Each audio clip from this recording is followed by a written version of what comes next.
ब्रह्मपुरी कालेता मार्गावर चांदली जवळ मुरुमाची वाहतूक करणाऱ्या भरधाव ट्रॅक्टरने दुचाकीस्वार लाईनमॅनला जोरदार धडक दिली असता त्याचा जागीच मृत्यू झाला।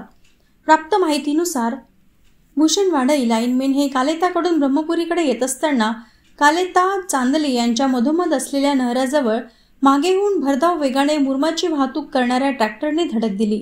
यात भूषण वाडई यांच्या डोक्यावरून ट्रॅक्टरचा चाक गेल्याने त्यांचा घटनास्थळीच मृत्यू झाला। सदर घटना दुपारी 12 वाजताच्या सुमारास घडली। भूषण वाडई हे सिंदवाही तालुक्यातील सरडपार येथील रहिवासी असून शिवाजी नगरखेड येथे वास्तव्यास होते। मागील 5-6 महिन्यांपूर्वी ते ब्रह्मपुरी वीज वितरण विभागात रुजू झाले होते। ब्रह्मपुरी कालेता मार्गावर रस्त्याच्या रुंदीकरणाचे काम सुरू असून रस्ता दोन्ही बाजूने खोदून ठेवलेला आहे। यामुळे दुहेरी वाहतूक करताना वाहन चालकांना प्रचंड त्रास सहन करावा लागतो आहे। अशातच मुरुम वाहतूक लागत करणारे ट्रॅक्टर चालक एका दिवसात जास्तीत जास्त ट्रिपा मारण्याच्या हेतूने भरधाव वेगाने ट्रॅक्टर चालवितात। यामुळे अपघाताला निमंत्रण मिळत असल्याचे बोलले जात आहे। सदर घटना घडल्यानंतर ट्रॅक्टर चालक अपघातानंतर घटनास्थळावरून पसार झाला असल्याची माहिती मिळाली। घटनेनंतर घटनास्थळी ब्रह्मपुरी पोलीस विभागाचे कर्मचारी येऊन पंचनामा केला।